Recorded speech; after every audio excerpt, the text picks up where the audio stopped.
Dzina la Atate ndi la Mwana ndi la Mzimu Woyera. Amen.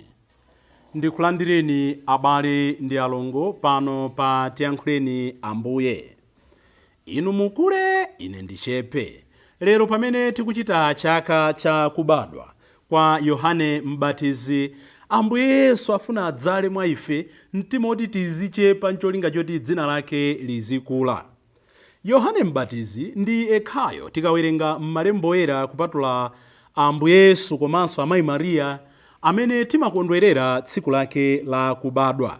Ambuye Yesu timachita chikondwero cha kubadwa kwawo pa 25 December paja, ndipo timachita chaka cha kubadwa kwa amayi Mariya pa 8 September.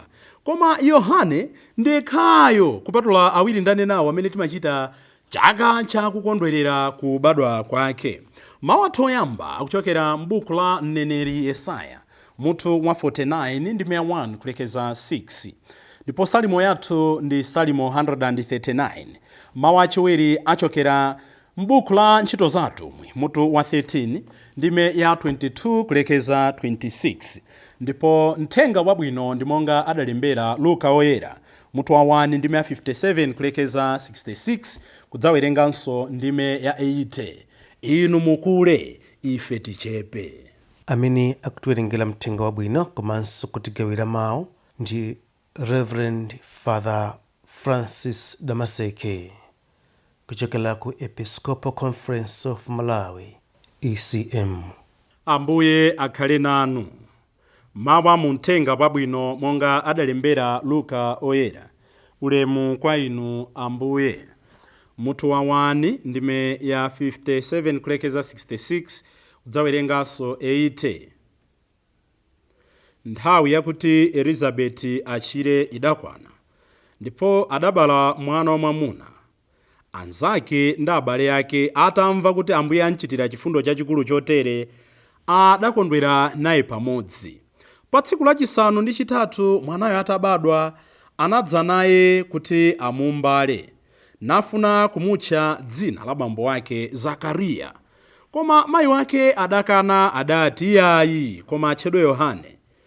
Pamenepo anthu adamuwuza kuti, komatu pakati pa abale anu palibe amene ali ndi dzina limeneli.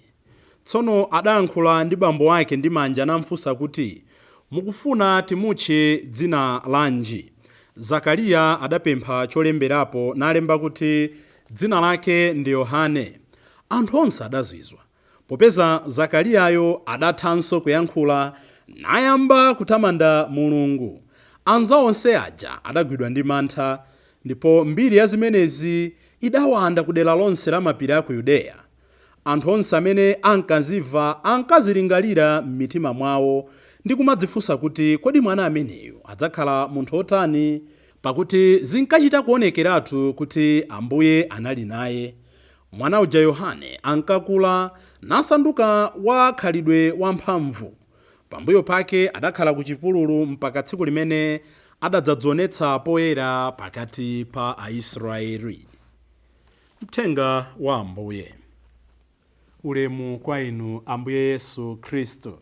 Abale ndi alongo, monga ndanenera poyamba paja kuti lero ndi chaka cha Yohane Mbatizi, amene ndithu Ambuye Yesu amamutcha kuti pa anthu onse obadwa mwa amayi palibenso wina oposa Yohane. Ali ndi zambiri moyo wake umene tingathe kuphunzira. Poyambirira tikumbukire kuti anayeretsedwa akanali m'mimba mwa mayi yake. He was special akanali m'mimba mwa mayi yake. Elizabeth atayenderedwa ndi amayi Mariya, timamva kuti mwana adatakataka ndi chimwemwe. Kusonyeza kuti anali special pamaso pa Ambuye, anayeretsedwa asanabadwe nkomwe. Inu ndine ndifa special pamaso pa Mulungu. Tili ndi udindo oteteza moyo wina uliwonse ndofunikira pamaso pa Mulungu, ndofunikira pamaso pa wina ndi nzake. At all cost we must say no to abortion. It's a sin, it's killing. He was raised in holiness by his parents. Analeredwa ndithu ndi akudziwa chauta, ndi mtima opa chauta, chonoona chifumira kudzira. Makolo tili ndi udindo omaphunzitsa ana athu. Poyamba ife atsogoleri komanso makolo tili ndi udindo ifeni kukhala ndi mtima oyera kuti ana athu ataonera makhalidwe athu nawonso akhale oyera. kudzera mmoyo wathu wa tsiku ndi tsiku Yohane akutiphunzitsa kuti tiphunzire kukhala anthu odzichepetsa. Moyo wake monga nanenera nthawi zonse amanena kuti Ambuye muzikula ine ndizichepa. John constantly deferred people to Christ, even to the point of sending some of his own followers to him.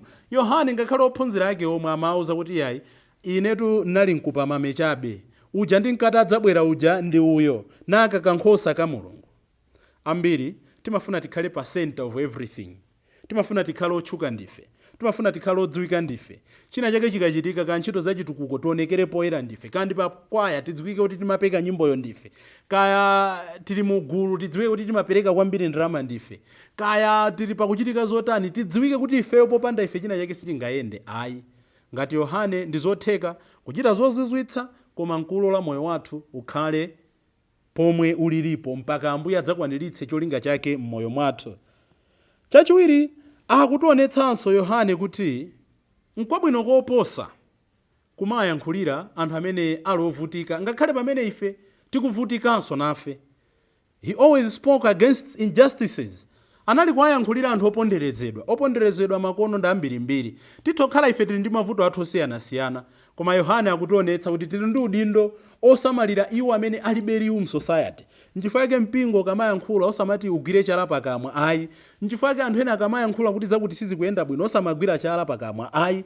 Nchifukwa yake kaaboma tikadzudzulidwa tizimva. Amene akutidzudzulawo inde mwina ena amapanga ncholinga choti anenepetse matumbawo, koma ukamba zoona ambiri amayankhula for the sake of the voiceless. Mwachitsanzo mpingo ukalemba kandi kalata ukadzudzula musabweze chipongwe chifukwa ukuyankhula ngati Yohane, ukuyankhula kwa iwo amene sangathe kudziyankhulira.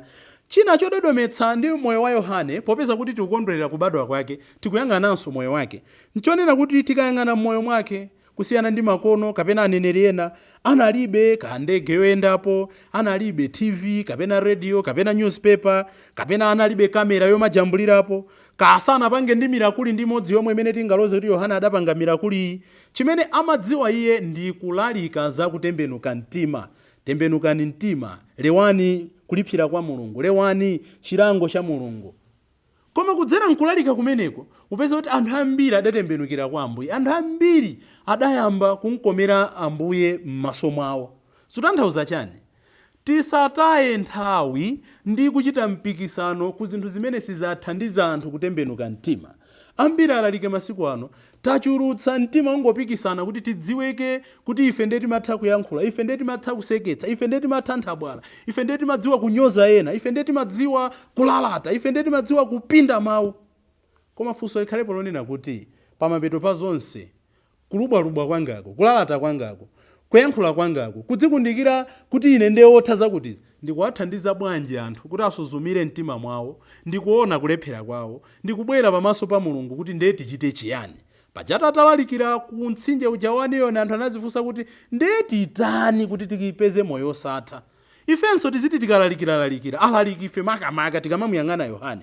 Tapangitse anthu adzifunse fusonena kuti ndiye nditani kuti ndisiye machimo, ndiye nditani kuti ndisiye kuba, ndiye nditani kuti ndisiye kudzikonda, ndiye nditani kuti ndisiye kupondereza, ndiye nditani kuti ndisiye katangale. Koma muona kuti mwina maulaliki athu mosazindikira atha kukhalanso olimbikitsa tchimo, atha kukhalanso olimbikitsa kuti anthu akhale olowerera. Tapempha Ambuye atithandize kutsatira mapazi a Yohane pakulalika zoona, ndipo zoonazo zamasule zatsutse anthu m'mitima mwawo. Kenaka tikawayang'ananso moyo wa Yohane akutionetsa kuti mwaokhulupirira wina aliyense, Chikhristu nthawi zina kapena kukhulupirira Mulungu nthawi zina kuli ndi mavuto ake amene timakumana nalo. Vuto loyamba limene Yohane adakumana nalo ndi chifukwa chakulalikako, chifukwa chakuchita zabwinozo anamponya mpaka ndende. Ifenso pamene tichita zabwino Chikhristu chathu chidzayesedwa, koma tizindikire Ambuye satitaya, Ambuye amakhala nafe. Chachiwiri tikuona kuti ngakhale mmene anali ndende kumene anamva za Yesu Khristu wina osemphana ndi Yesu Khristu amene iye anali kulalikira, ndipo anatuma ena mwa ophunzira ake, takafunsani kuti tidikire iyeyu kapena kuliso wina amene adzabwera. Yesu amanamuwuza kuti mukamuuze zimene mwaona. Chosangalatsa nchonena kuti nkukayika kwake anabwerera kwa Yesu Khristu yemweyo. Ifenso nkukayika kwathu, ifenso nkuyesedwa kwathu, ifenso nkutsika chikhulupiriro kwathu tizibwerera kwa Yesu Khristu yemweyo ndi amene akatiuze monga adamuzira Yohane kuti tinkhulupirire, mwauze kuti akhungu akuona, akhate akuchiritsidwa. Potsirizira pouyang'ana moyo wa Yohane titha kulingaliranso pang'ono mwina za bambo ake a Zakariya. Akuti atauzidwa kuti adzakhala ndi mwanayo iwo adakayika, ndiye timamva kuti kuchokera nthawi imeneyo Mulungu adawatseka pakamwa.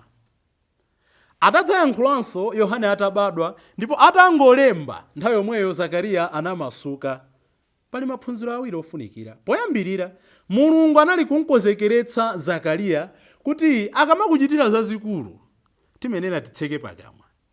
Ambiri tinalephera kupanga achieve zambiri mmoyo chifukwa choyankhula tidamva kuntchito kuti kukununkhira ndipo akutifufuza kuti atikweza. Nthawi yomweyo tidamba matama, nthawi yomweyo papate, nthawi yomweyo mundimva mundidziwa. Zinthu ziya zinapanga flop. Ena anakatinenera zoyipa, ena sanatifunire zabwino, ena basi anati damager. Mulungu akafuna kukwaniritsa zazikulu mmoyo mwanu ndipo mukaona kuti zinthu zazikubwera, sometimes keep quiet until God's favor is fulfilled in your life. Chachiwiri, Mulungu akatichitira zazikuluzo palibenso chifukwa chokhalira chete. That's the paradox of life. Mulungu akamatikonzekeretsa kuti tilandire madalitso ake tikhale chete mpaka madalitso titalandira. Koma madalitso tikalandira palibenso chifukwa chokhalira chete. Nchifukwa kana mtsegula tsopano Zakariya kuti ayambe kuyankhula, ayambe kutamanda za ulemerero wa Mulungu. Inu ndine tili ndi madalitso ambirimbiri. Zakariya ndi Elizabeth adalandira Yohane Mbatizi. Inu ndine tili nawo athu a Yohane Mbatizi madalitso osiyanasiyana. Kodi titalandira madalitso amenewa timatamanda Mulungu ndi kupangitsa ena kuti atamande Mulungu? Tamva kuti atabadwa Yohane onse oyandikirana nawo, manebazi onse adasangalala naye. Tisamachitire sanje, ena zikayendera, ena akagula galimoto, ena akapanga promote, ena mbewu zikalola, ena akakwera udindo, ena akamapita ku sukulu, ena chilichonse chimene chachitika mmoyo mwathu, ena ake zikachitikira zabwino, tizikondwerera nawo. Chifukwa ngati mdalitso wafika nyumba iyo, next uli kwanuko. Koma ambiri timakwiya ndi madalitso kapena zimene Mulungu waninkha ena. Tapempha Ambuye mwa uneneri wa Yohane Mbatizi atithandize poyamba kumpatsa Mulungu kuti azilamulira mtima wathu, azilamulira moyo wathu, azilamulira ntchito yathu, azilamulira business yathu. Chachiwiri, timulole Mulungu yemweyo amene anagwiritsa ntchito Yohane Mbatizi pakulalikira za kutembenuka mtima, nafenso atipatse mtima kuti tikamva nthenga otidzudzula kulephera kwathu, nafenso tiziyamba kulapa. Ambuye tithandizeni pamene tikukondwerera kubadwa kwa Yohane Mbatizi kuti nafenso tichite monga iye adachitira kufuna kwanu kokha. Inu mukule, ife tizichepa. Dzina la Atate ndi la Mwana ndi la Mzimu Woyera. Amen.